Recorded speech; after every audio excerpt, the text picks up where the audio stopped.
Samsung ने पहली बार ऐसा किया है कि अपने गैलेक्सी S सीरीज का जो फ्लैगशिप फोन होता है ना, उसके अंदर पूरी दुनिया के अंदर ये लोग सिर्फ स्नैपड्रैगन प्रोसेसर दे रहे हैं। इससे पहले कहानी क्या चलती थी आपको बता देता हूँ। कुछ कंट्रीज में एक्सिनोस आता था। लास्ट ईयर भी S24 की बात कर लेते हैं। S24 प्लस में एक्सिनोस था, S24 अल्ट्रा में स्नैपड्रैगन था।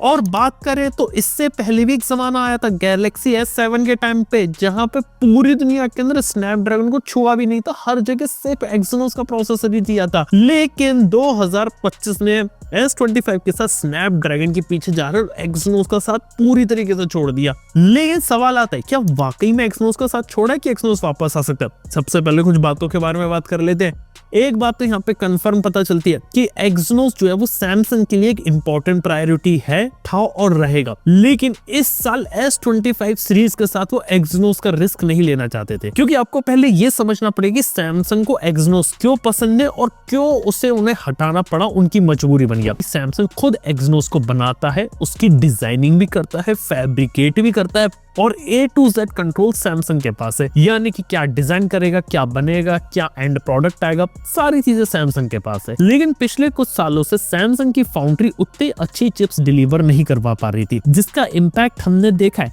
कि जितने भी चिप्स सैमसंग की फाउंड्री में बने थे, ज्यादातर के अंदर हीटिंग और बैटरी ड्रेन के इश्यूज थे। और कुछ फेमस प्रोसेसर के भी नाम बता सकता हूँ, जैसे कि क्वालकॉम का स्नैपड्रैगन 888 बात करें, स्नैपड्रैगन 8 Gen 1 के बारे में बात करें। ये कुछ ऐसे प्रोसेसर थे यहाँ पे जिसके अंदर हीटिंग के इश्यूज बहुत ज्यादा ऑब्जर्व हुए थे, और ये सारे के सारे प्रोसेसर सैमसंग की फाउंड्री में फैब्रिकेट हुए थे। और सैमसंग की फाउंड्री का ऐसा रिजल्ट देख के क्वालकॉम को भी लगा, भाई सैमसंग से मत बनवाओ, TSMC के पीछे जाओ जहां से एप्पल बनवाता और वहां से अच्छी क्वालिटी के चिप्स लो। तो वहां से सैमसंग को रास्ता छोड़ के स्नैपड्रैगन के पीछे गई। लेकिन एक्सिनोस ऐसा नहीं कर सकती। एक्सिनोस यहाँ पे पूरी तरीके से TSMC पे नहीं जा सकती। एक्सिनोस को यहाँ पे कहीं ना कहीं रिलाई करना पड़ेगा अपनी खुद की फाउंड्रीज पे। और देखा जाए तो खुद का अगर प्रोसेसर बना रहे, खुद की फाउंड्री है, तो उससे कॉस्ट कंट्रोल कर सकते हैं। आप सारी की सारी चीजें अपने हाथ में ले सकते हो, आपको जो एक्सपीरियंस देना है वो दे सकते हो, कॉस्ट कंट्रोल कर सकते हो, फीचर दे सकते हो और अपना जो प्रॉफिट होता है वो मैक्सिमाइज कर सकते हो। लेकिन यहाँ पर एक बात नोटिस करने वाली है कि अगर सामने वाला प्रोसेसर अगर ज्यादा बेटर है तो कहीं ना कहीं इसका इम्पैक्ट सैमसंग के ऊपर पड़ता है। अब मान लीजिए अगर स्नैपड्रैगन इक्वेशन में होता ही नहीं तो सैमसंग को एक्सिनोस ही देना पड़ता, सैमसंग एक्सिनोस के साथ ही आगे जाती। लेकिन सैमसंग को ये बात पता थी कि अगर वो एक्सिनोस के साथ जाएंगे तो इसका जो नेगेटिव इम्पैक्ट है वो यहाँ पे कहीं ना कहीं पड़ेगा। इस वजह से स्नैपड्रैगन का रास्ता लिया गया, क्योंकि ऐसा नहीं कि सैमसंग ने एक्सिनोस अच्छे नहीं बनाए, सैमसंग ने कुछ एक्सिनोस प्रोसेसर अच्छे बनाए थे,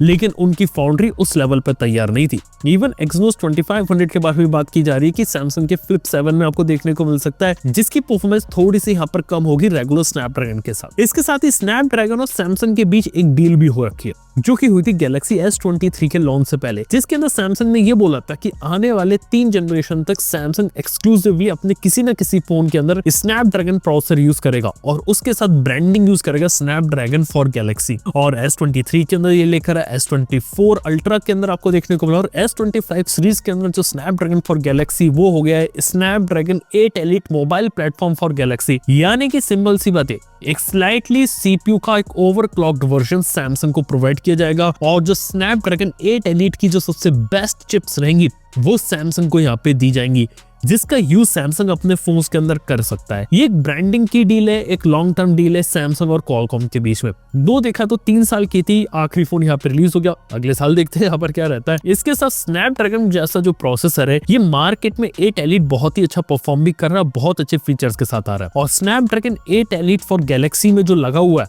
वो उसके अंदर आपको ज्यादा क्लॉक स्पीड का CPU देखने को मिलता है। GPU में इतने ज्यादा चेंजेस नहीं है, यानी कि स्लाइटली ओवरक्लॉक्ड और स्लाइटली बेटर चिप है, जिसका यूज सैमसंग अपने आप को मार्केट करने में कर सकती है। इसके साथ ही S25 अल्ट्रा को बेस्ट गेमिंग फोन बना के भी प्रमोट किया जा रहा है, क्योंकि स्नैपड्रैगन 8 एलिट जैसा प्रोसेसर है। और हाँ, ये बातें कुछ यहाँ पे प्रूव भी हो जाती है, क्योंकि चिप काफी अच्छी है, अच्छे तरीके से यूज होगा तो आपको बेटर चीज देखने को मिलेगी। इसका मतलब आप ये मत समझिए कि सैमसंग के S25 सीरीज में जो स्नैपड्रैगन का प्रोसेसर है वही ज्यादा परफॉर्मेंस निकाल के दे रहा है, या सिर्फ परफॉर्मेंस के लिए चीज की गई है। परफॉर्मेंस तो क्या एस्पेक्ट है, लेकिन इसके अलावा दूसरी भी कुछ चीजें, जैसे कि ज्यादा फास्टर 5G मोडेम्स आपको देखने को मिल रहे हैं, लेटेस्ट वाईफाई 7 का सपोर्ट देखने को मिल रहा है, सैटेलाइट कनेक्टिविटी जो स्नैपड्रैगन सैटेलाइट होता है उसका सपोर्ट देखने को मिल रहा है। ये सारी फीचर्स को भी इंप्लीमेंट किया गया, क्योंकि देखा तो क्वालकॉम स्नैपड्रैगन क्या करती है, सिर्फ एक प्रोसेसर नहीं बेचती, लेकिन उस प्रोसेसर के साथ ये मल्टीपल फीचर, मल्टीपल चीजें बेचते हैं जिसका यूज करने के लिए किसी भी कंपनी को रॉयल्टी देनी पड़ती है। और सैमसंग अगर स्नैपड्रैगन का सबसे बड़ा पार्टनर है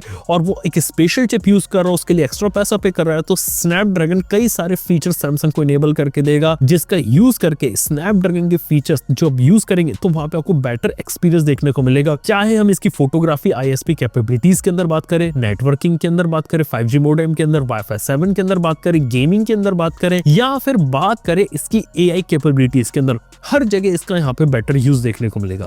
इसके साथ स्नैपड्रैगन की ब्रांडिंग देखा जाए तो सैमसंग के लिए बहुत ज्यादा काम करती है, क्योंकि जब भी क्वालकॉम का नाम या स्नैपड्रैगन का नाम आता है तो वो अपने आप में ही एक ब्रांड है जिसका यूज करके डायरेक्टली एक मोबाइल फोन यहाँ पे बेचा जाता है। और मार्केट में एक पर्टिकुलर प्राइस पॉइंट के बाद तो मीडियाटेक की तरफ देखते भी नहीं है, स्नैपड्रैगन के पीछे जाते हैं, जिस वजह से स्नैपड्रैगन मार्केट में लीड करता है। और एक्सिनोस की रेपुटेशन मार्केट में इतनी अच्छी नहीं है। Last year S24, S24 plus में भी देखा सैमसंग ने कि एक्सिनोस देखा जाए तो उतनी अच्छी रेपुटेशन के साथ नहीं आ रहा, हालांकि चिप उन्होंने अच्छी भी बनाई थी। उसके अंदर प्रॉब्लम अक्सर ये रहती है कि यहाँ पे बैटरी ड्रेन ज्यादा रहता है, बैटरी ज्यादा खाता है, यहाँ पे थोड़ी बहुत हीटिंग होती है। सैमसंग ने इस प्रॉब्लम सॉल्व करने के लिए सालों पहले अपनी ड्रीम चिप, सुना था S25 में आएगी, अब S25 में आई नहीं, तो लग रहा है जो ड्रीम चिप है वो S26 में आएगी। और अगर सैमसंग वो सारी चीजें पुल ऑफ कर ले तो स्नैपड्रैगन से चिप बेटर प्रोवाइड करता तो शायद अगले साल सैमसंग अपनी पूरी एक्सिनोस लाइनअप पे भी जा सकता है, लेकिन हाँ उसके लिए हमें वेट करना पड़ेगा। लेकिन तब तक के लिए क्वालकॉम स्नैपड्रैगन का यूज बहुत अच्छे तरीके से कर सकता है। इसके साथ ही एक और थी जो सैमसंग को स्नैपड्रैगन के पीछे जाने में मजबूर किया, क्योंकि इस बार S25 की लाइनअप में आपको ज्यादा मेजर चेंजेस देखने को नहीं मिले। आपको अल्ट्रा में थोड़ा कैमरा चेंजेस हैं, बाकी जो प्राइमरी इमेज सेंसर है वो सेम है। S25 के अंदर भी S25 प्लस में एग्जैक्ट सेम चीजें देखने को मिल रही हैं। बैटरी के अंदर उन्होंने चेंजेस नहीं करे, डिजाइन थोड़ा बहुत चेंज किया है, कुछ AI फीचर्स लाए हैं, और ज्यादातर चीजें ऐसी है जिसको वो मार्केट ज्यादा ना कर पाए, इसलिए AI पे थोड़ा फोकस है और स्नैपड्रैगन पे फोकस है, ना कि स्नैपड्रैगन 8 Elite दिखा के वो अपने फोन्स को और ज्यादा बेच सके। तो देखा तो ये भी एक स्ट्रेटेजी है। लेकिन हाँ आपको एक बात बता सकता हूँ, ये देखा जाए तो थोड़े शॉर्ट टर्म की चीजें हैं, लेकिन हाँ इसका अगर लॉन्ग टर्म इम्पैक्ट देखे तो आपको देखने को मिल सकता है, खास तौर पे AI कैपेबिलिटीज पे। देखो अभी सिर्फ सिंपल कुछ AI चीज दिखाई है, AI टूल्स दिखाए, वॉइस सर्च दिखाई है, वॉइस कमांड्स दिखाई है और एक अच्छा एक्सपीरियंस दिखाने की कोशिश करी है। लेकिन धीरे धीरे जब इवोल्यूशन आएगा और AI के नए नए फीचर सैमसंग रोल आउट करेगी जो ऑन डिवाइस यहाँ पर हो, जिसके लिए आपको किसी थर्ड पार्टी सर्वर की जरूरत ना पड़े, तब स्नैपड्रैगन 8 Elite के जो NPU होते हैं वो यहाँ पे और ज्यादा काम करेंगे। तो ओवरऑल देखा जाए तो सैमसंग और स्नैपड्रैगन की एक कहानी चल रही है। और देखा जाए तो इस बार सैमसंग की एक मजबूरी हुई थी स्नैपड्रैगन के साथ जाना, किसी ना किसी फोन में तो डालना था, इस बार तीनों ही फोन के अंदर डाल दिया। अब देखने वाली बात है कि अगले साल ये लोग अपनी पार्टनरशिप को आगे बढ़ाते और अगले साल किस तरीके से लेकर आते। इसके साथ ही सुनने में आ रहा है कि फ्लिप 7 के अंदर एक्सिनोस प्रोसेसर की वापसी हो सकती है, तो वो ही देखने वाली बात है। जहां फोल्ड के अंदर स्नैपड्रैगन आएगा, वही फ्लिप के अंदर ये लोग लेकर आ सकते हैं अपना एक्सिनोस। और हाँ स्नैपड्रैगन 8 Elite फॉर गैलेक्सी है ना, ये एक और नए फोन में आ सकता है और उसका नाम हो सकता है गैलेक्सी S25 Edge। हालांकि ये स्लिम फोन होने वाला है, यहाँ पे नई टेक्नोलॉजीज और नई चीजों का यूज किया जाएगा और एक पतला स्लिम फोन बनाने की कोशिश की जाएगी। तो वो फोन भी देखना है कि वहां पे ये लोग कौन सी चिप यूज करते हैं और उसकी कीमत यहाँ पे किस तरीके से रखते हैं। तो यार देखते हैं आने वाले टाइम में क्या आता है। और ये थी कहानी यहाँ पे क्यों स्नैपड्रैगन के पीछे जा रही है इस बार सैमसंग। बाय द वे अगर सैमसंग वाले आगे भी स्नैपड्रैगन के पीछे जाए तो क्या आप उनके फोन लोगे, और अगर एक्सिनोस के पीछे जाती है तो आप लोग इस बारे में ओपिनियन क्या होगा, जरूर से बात नीचे कमेंट बताइए। थैंक यू बने रहने के लिए। मैं आप सुनता हूँ अपने अगले वीडियो के अंदर। Good bye.